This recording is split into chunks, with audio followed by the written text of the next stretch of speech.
Bienvenue dans la partie podcast des tests métiers. On a découvert le métier de rôliste avec Valentin de l'association La Compagnie RPG. Maintenant, je vais te poser plein de questions pour aller plus loin sur le métier. Et on va commencer sans plus attendre sur la formation. Est-ce que tu peux m'expliquer quelle est la formation nécessaire pour devenir rôliste? Il n'y a pas de formation officielle ou diplômante qui fonctionne avec le métier de rôliste. En soi, c'est plus une formation d'autodidacte ou de rencontre avec des scénaristes ou des maîtres du jeu qui vont pouvoir t'aider, te fournir des petites astuces et autres. Donc c'est une formation que tu dois faire par toi-même et qui est sans cesse renouvelée. À ce niveau-là, tu seras obligé de toujours t'informer et te mettre à jour. Est-ce que par exemple, si j'ai le BAFA, ça peut aider et faciliter d'avoir des diplômes justement comme ça, un petit peu dans l'animation de base pour devenir rôliste? C'est un plus effectivement parce que non seulement en tant que rôliste, tu vas devoir faire de la création de scénarios et de jeux, mais tu vas devoir également les animer. Un diplôme de BAFA ou une expérience en animation est toujours un plus à ce niveau-là.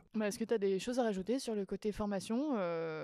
Parce que là, comme ça, j'ai plus de questions. On peut rajouter effectivement à cette formation l'aide au BAFA comme tu l'as dit, mais également par exemple des formations de comédiens, que ce soit dans les arts du cirque pour la clownerie.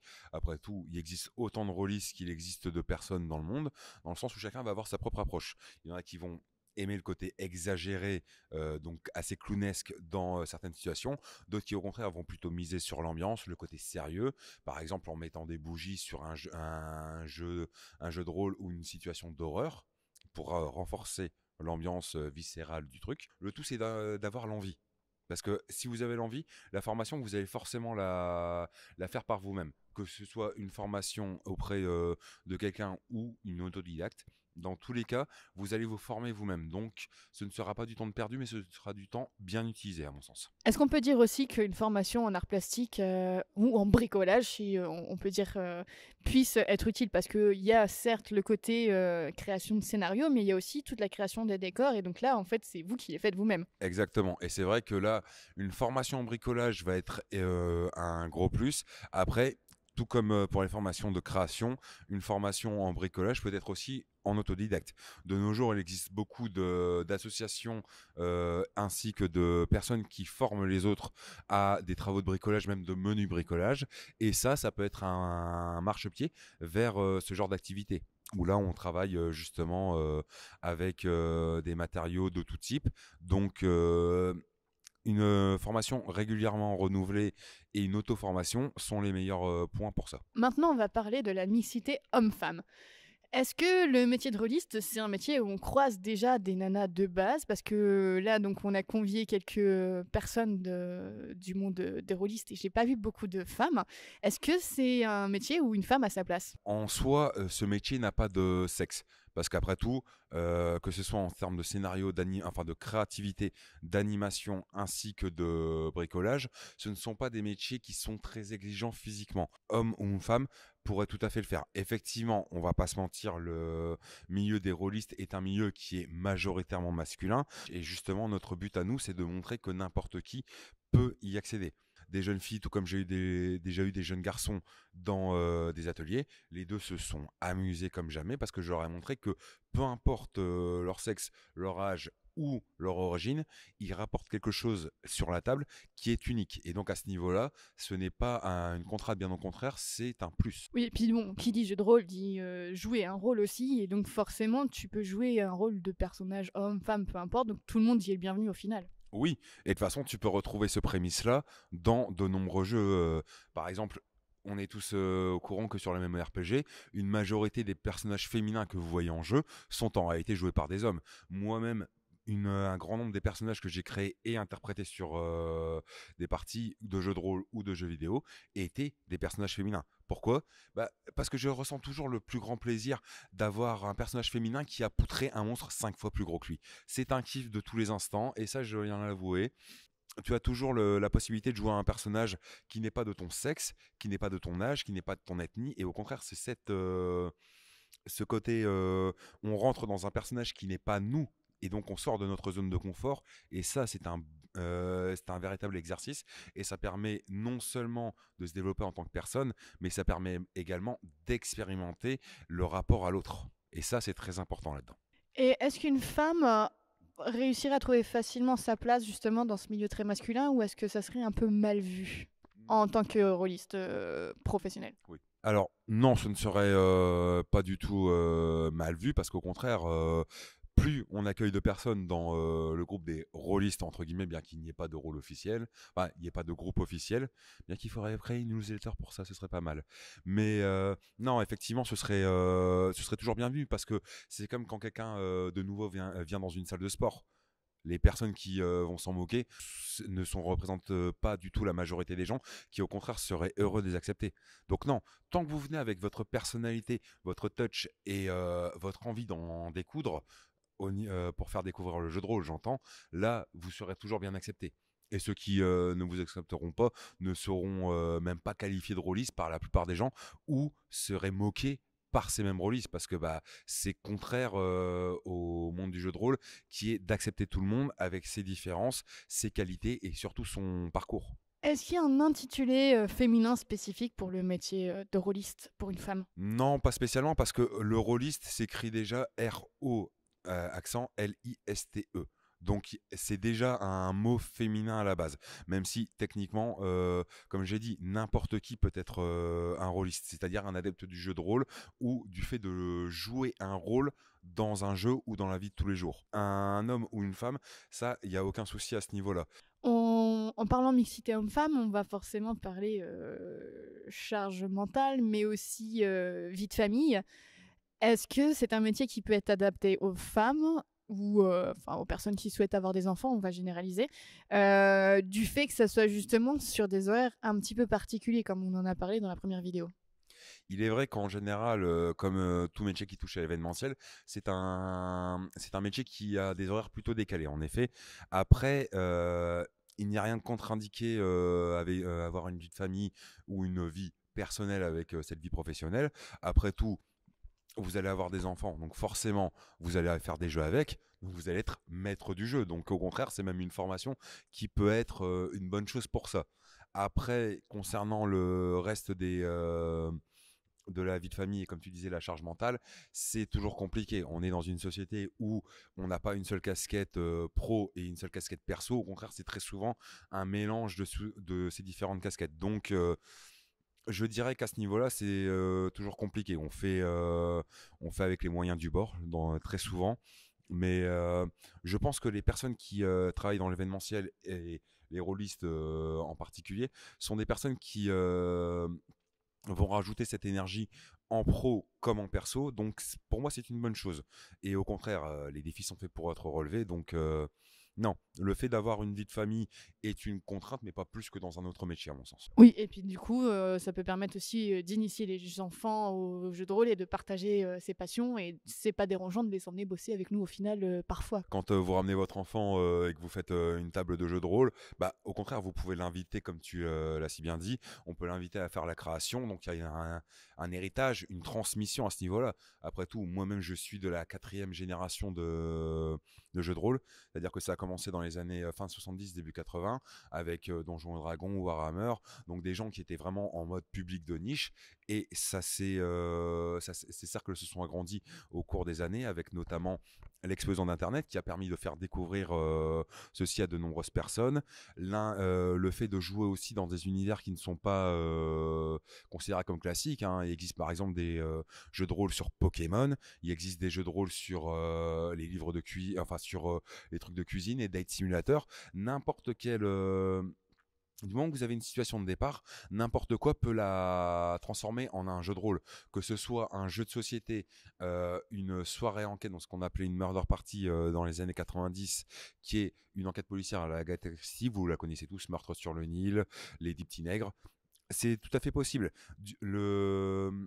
Le fait de faire un jeu de rôle, c'est tout simplement interpréter et surtout donner la possibilité aux joueurs de faire leurs actions et surtout de ne faire n'importe quelles actions. Après tout, si par exemple dans Matrix, si Neo avait pris la pilule bleue, il aurait tout à fait eu une vie différente que s'il a pris la pilule rouge.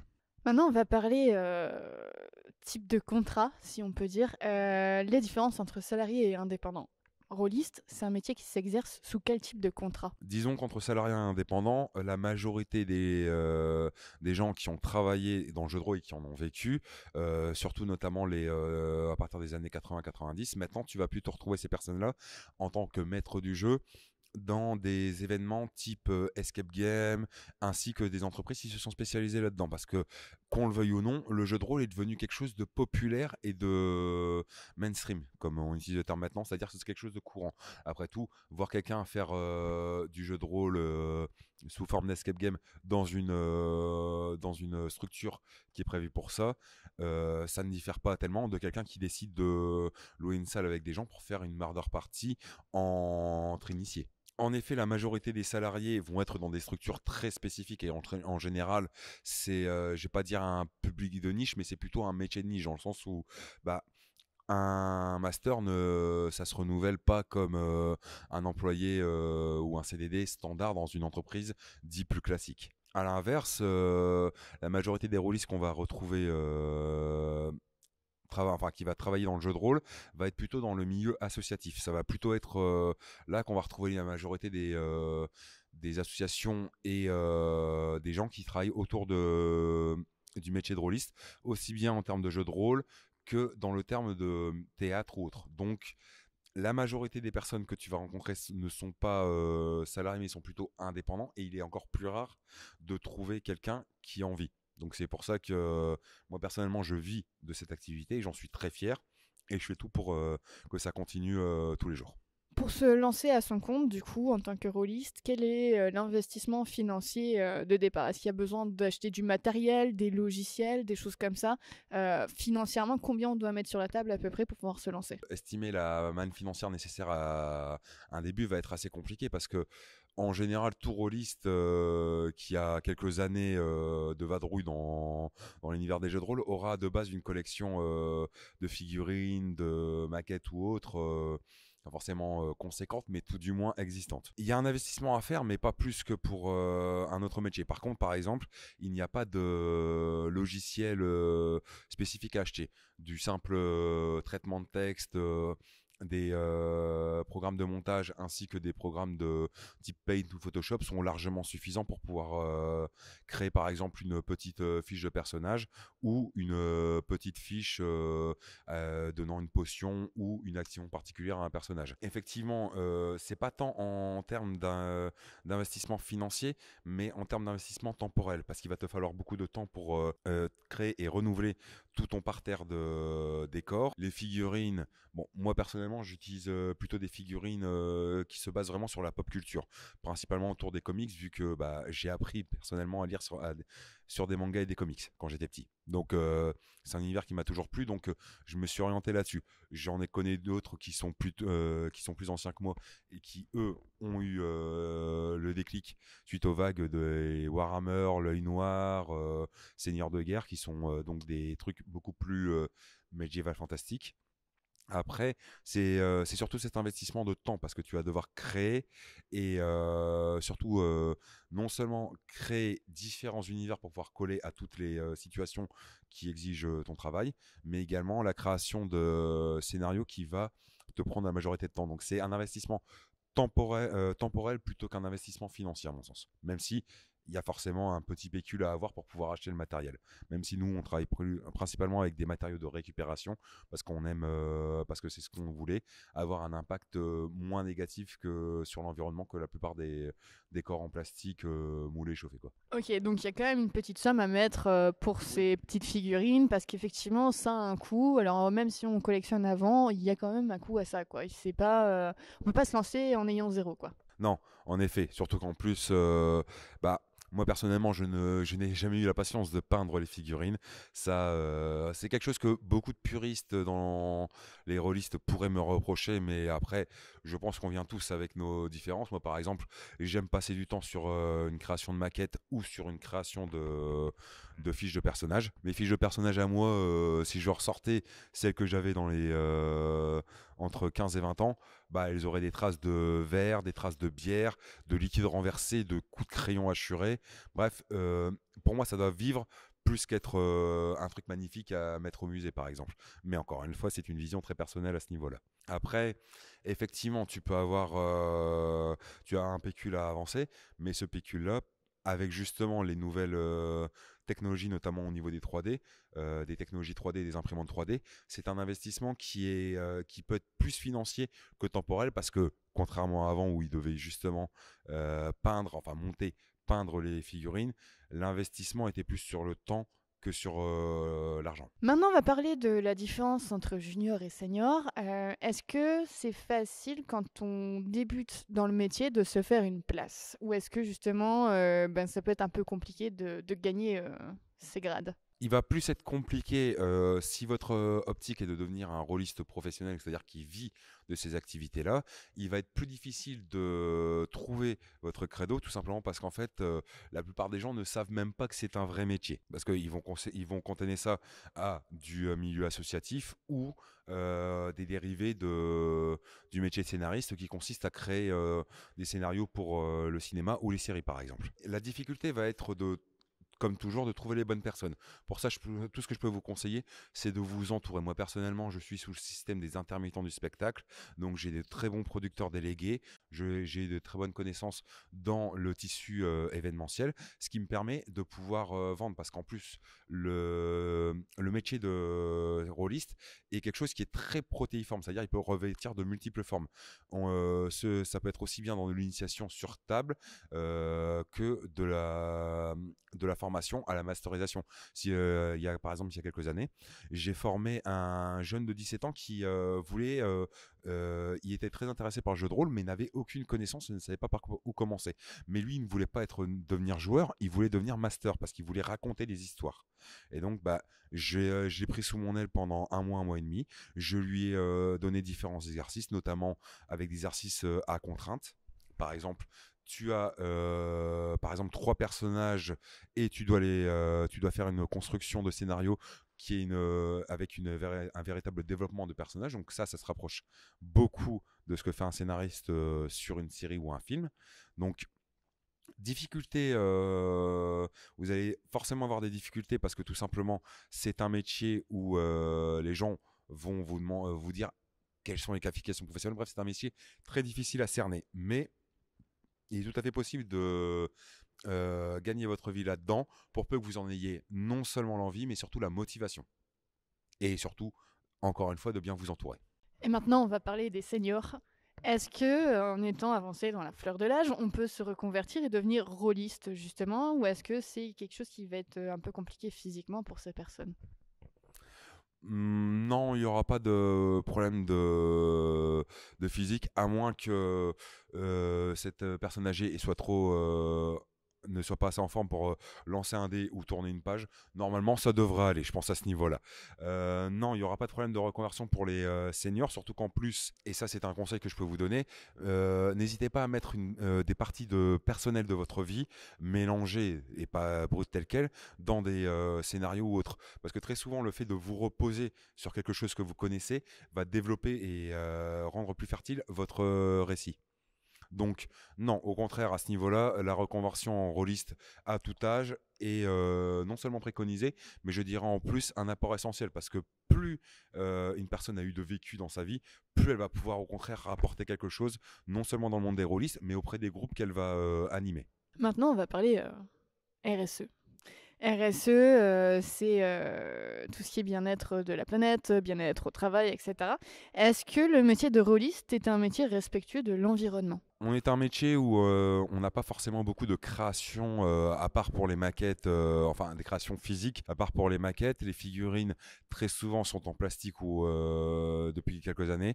L'époque des figurines en plomb est un peu désuète maintenant. Nous, dans notre association, on a toujours eu comme point de mire d'utiliser des matériels recyclables. On fait régulièrement le tour des chantiers pour récupérer du polystyrène extrudé ainsi que d'autres matières qui peuvent être utilisées, notamment auprès de menuisiers, on récupère la cire de bois qui peut être utilisée pour créer des décors en mettant de la peinture dessus pour donner un décor. Par exemple, vous faites une terre, vous faites sur du polystyrène extrudé de la matière ocre pour donner un côté désert. Vous pouvez tout à fait derrière rajouter avec une pointe de verre sur la sûre et la coller avec de la colle à bois. Vous pouvez tout à fait faire un côté désert avec quelques petites touffes d'herbe par-ci par-là. Donc c'est un métier qui n'est pas forcément très impactant au niveau de l'environnement, mais nous, on a décidé justement que ça devait être un des points essentiels dans notre association. Et en termes d'inclusion sociétale, est-ce que c'est un métier qui peut être fait, peu importe qui tu es, peu importe d'où tu viens, peu importe ton histoire? Je pense que vous l'avez compris à ce niveau-là. Moi, je prône le fait de devenir rôliste. Peu importe votre âge, peu importe votre genre, peu importe votre origine, tout simplement parce que le fait de faire du jeu de rôle, non seulement vous pousse vous-même à sortir de votre zone de confort, donc bref, de sortir de votre esprit et de votre corps, tout simplement parce que ça vous permet de comprendre et d'adopter un autre point de vue. Est-ce que le métier de rôliste est accessible aux personnes ayant un handicap? Je vais te citer différents handicaps et l'idée c'est que tu me dises, bah voilà, est-ce que c'est possible d'être rôliste en ayant ce handicap? Est-ce que c'est un métier où il va falloir mettre en place des adaptations en fonction de ce handicap, ou est-ce que c'est totalement impossible selon ce handicap? Si je te dis handicap moteur, est-ce que c'est incompatible avec le métier de rôliste? Handicap moteur, ce qui va être compliqué, par exemple, ça va être de pouvoir vous rendre dans certains endroits ou de pouvoir créer des maps. Parce que si vous avez un handicap moteur, ça peut être une contrainte, donc il faudra forcément s'adapter à ce niveau-là, mais il n'y a pas de contre-indication claire et définitive à ce niveau-là. Un rôliste est quelqu'un qui va principalement mettre en avant son imagination, donc un handicap moteur n'est pas un frein, ça peut être une contrainte, mais ce n'est pas un frein pour autant. Oui, et puis on peut tout à fait imaginer que vous soyez plusieurs et que du coup la personne qui est le handicap moteur s'occupe principalement de la partie animation et qu'elle soit chapeautée par quelqu'un pour la partie création. Ou justement tu peux dire voilà, je vois ça comme ça, est-ce que tu peux m'aider à le mettre en place physiquement? Oui, tout à fait, surtout qu'en plus, comme j'ai expliqué, en tant que rôliste, on va fonctionner dans un univers où les gens non seulement sont désireux de partager leurs expériences, mais également de partager leur savoir. Donc moi personnellement je ne suis pas très doué en création de maquettes parce que ça n'a jamais été un aspect que quand j'ai beaucoup aimé mettre en avant, mais un de mes collègues a un fondu à ce niveau-là. Dès qu'il a une idée de maquette, il essaye de la mettre en place, donc justement je l'accompagne à ce niveau-là pour essayer d'en apprendre un maximum. Et si j'ai envie de faire une maquette, très souvent je vais le voir pour qu'il me donne son retour, notamment au niveau des contraintes techniques. Si je te dis handicap auditif, est-ce que c'est gênant d'avoir un handicap auditif pour faire le métier de rôliste? Là, c'est un handicap qui va être un peu plus compliqué à gérer parce que la majorité des jeux de rôle se basent principalement sur l'oral. Effectivement, outre la fiche de personnage ou outre les activités que vous allez faire, la majorité de vos interactions vont se faire au niveau de l'oral avec le public. Donc, si vous êtes malentendant, ça peut être effectivement une contrainte, mais pas forcément un frein. Par contre, si vous êtes sourd, là, je ne suis pas médecin, donc je ne peux pas avoir d'avis définitif à ce niveau-là. Mais effectivement, je pense que ça peut être compliqué, mais que ça ne doit pas vous restreindre. Après tout, tant que vous avez la possibilité de parler le même langage avec la personne, que ce soit l'alphabet phonétique, l'API, il existe de multiples manières de communiquer. Donc l'oral est la plus utilisée par les humains, mais elle est loin d'être la seule. Donc non. Pour moi, ce n'est pas une contrainte définitive. Oui, et puis sourd ne veut pas forcément dire muet. Donc les personnes peuvent communiquer, certaines peuvent effectivement communiquer oralement. Après, ça peut être très intéressant justement pour faire de la sensibilisation au handicap auditif, de faire un jeu de rôle autour de la langue des signes. Ça pourrait être vachement sympa. Oui, et pas que sur la langue des signes, sur les autres formes je vais pas dire de verbalisation, mais de communication plutôt. Et effectivement, à ce niveau-là, ce serait une excellente idée. Et après, encore une fois, comme tu l'as dit, il existe des possibilités, même pour une personne sourde ou malentendante, de s'exprimer. Donc à ce niveau-là, non. La communication est essentielle dans le jeu de rôle. Donc à ce niveau-là, tant que vous arrivez à communiquer et à établir une base de communication avec quelqu'un, il n'y aura pas de souci à ce niveau-là. Au contraire, ça va même être un atout supplémentaire pour vous, à mon sens. Ok, si je te dis handicap visuel, peux-tu me dire si c'est gênant ou pas pour être rôliste comme métier? Je ne vois pas trop en quoi ça pourrait être effectivement un problème. Après, effectivement, ça va être compliqué. Par exemple, si vous désignez la pièce du joueur A, mais que c'était le joueur B qui devait se déplacer, effectivement, ça peut être problématique. Si un rôliste ou un maître du jeu non-voyant crée justement par exemple un jeu de rôle qui se base uniquement sur les 4 autres sens par exemple, bah, ça peut être au contraire quelque chose qui fait rentrer son public dans son univers, et donc à ce niveau-là il va partager et il va y avoir un retour à ce niveau-là. Pour moi, effectivement, ce n'est pas une contrainte. Il va falloir effectivement d'adaptation, mais comme quand vous faites un jeu de rôle avec des enfants ou comme quand vous faites un jeu de rôle avec des adultes, le tout est question d'adaptation. Vous devez adapter votre discours et votre scénario ainsi que votre création à votre public, ce qui est logique. Ce n'est pas l'inverse qui doit être fait. Si je te dis les troubles 10, donc que ce soit dyslexie, dyscalculie, dysgraphie, dyspraxie, est-ce que c'est gênant si on veut travailler comme rôliste? Si vous avez des problèmes de lecture, de calcul, de repères spatiaux ou même d'élocution, le tout est d'en se rendre compte et de comprendre que ce n'est pas rédhibitoire, bien au contraire, parce que si vous avez ça, bah, vous pouvez travailler dessus. Et si vous réussissez à faire venir les gens dans votre univers et et à la fin, on va vous dire, malgré les contraintes, j'ai réussi à les intéresser et à leur faire passer un bon moment, bah, vous serez même 2 fois plus fier que quelqu'un qui n'a pas ces contraintes à la base et qui le fait. Oui, et puis il y a des façons de compenser. Par exemple, pour tout ce qui est dyscalculie, on peut utiliser des applications, la calculette sur le smartphone. Pour tout ce qui est lecture, on peut donc soit apprendre par cœur et s'imprégner de son texte. De toute façon, en fait, au final, on lit pas beaucoup.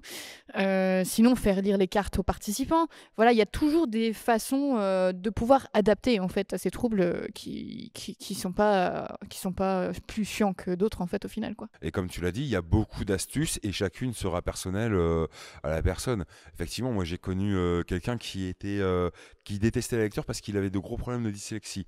Eh bien, cette personne-là, j'avais connu en première et en terminale. En terminale, cette personne avait fait une pièce de théâtre et il était le rôle principal. Ce qu'il a fait, c'est il avait du mal à lire.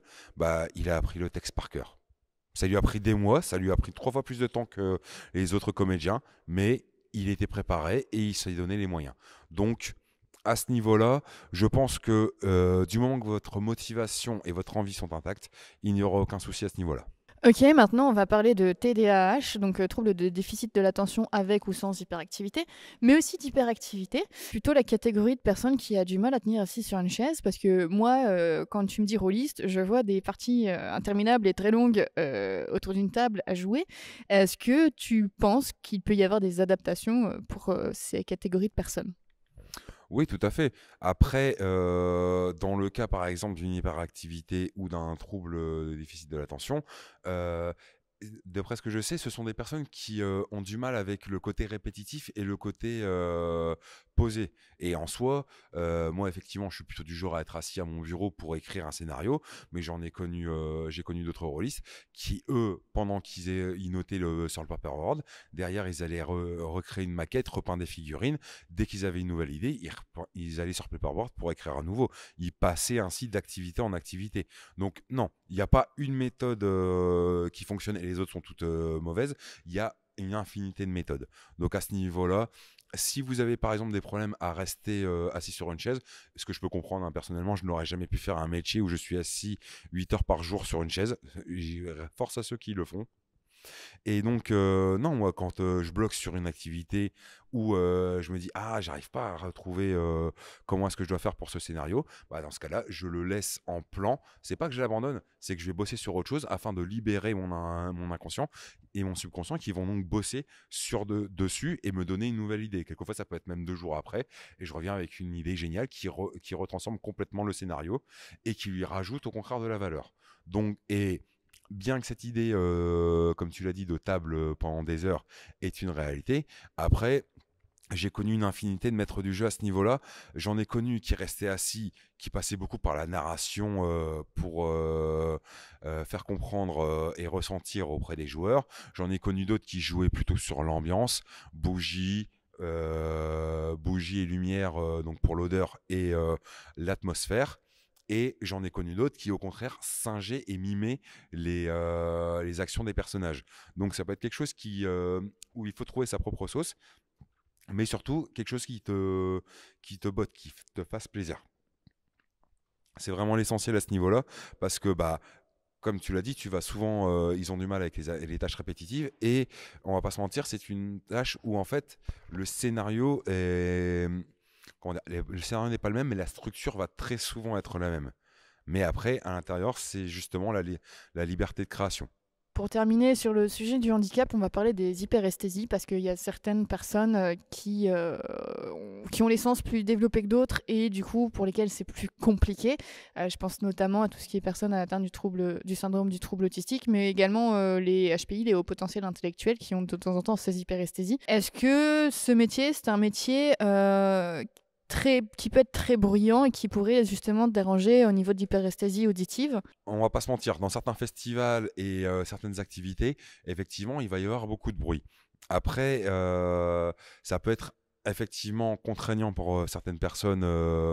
Et à ce niveau-là, je vous avoue que même moi, quand je sors de 5 heures de partie ou de 5 heures de plateau avec d'autres personnes, oui, des fois, il m'arrive d'avoir les oreilles qui bourdonnent. C'est parfaitement normal. Après, tout va être question de votre tempo et de votre manière d'animer. Par exemple, si vous commencez très vite et très fort avec une activité pour les enfants, bah forcément, ils ne vont faire que grimper, grimper, grimper. C'est à vous de moduler à ce niveau-là afin de leur faire comprendre qu'il y a des temps forts et il y a des temps bas. Où là, au contraire, c'est plus la réflexion et le calme qui doivent être mis en avant. Après, pour des adultes, bah, vous pouvez utiliser à peu près les mêmes techniques dans le sens où c'est vous qui êtes le métronome de cette activité. C'est vous qui donnez le tempo à ce niveau-là. Donc l'essentiel, c'est surtout de comprendre cette courbe afin de l'utiliser à votre avantage. Donc si par exemple vous avez des problèmes avec les sons forts, bah forcément vous allez faire plutôt des activités qui vont rester à un niveau calme et tout ça. Ou par exemple le bruit le plus fort serait un lancer de dés. Ok, super, merci beaucoup. Est-ce que tu as un mot de fin à nous dire sur le handicap, justement, sur le fait que, en fait, à peu près tout le monde peut être rôliste? Oui, je dirais que au-delà du handicap, même si ça l'englobe également, tant que vous arrivez à vous faire comprendre et à utiliser votre imagination, bref, que vous êtes quelqu'un de créatif et d'imaginatif, le jeu de rôle est fait pour vous et vous pouvez être rôliste. À ce niveau-là, il n'y a pas de barrière, il n'y a pas de contrainte. Du moment que vous en avez l'envie et la créativité, ce métier est fait pour vous.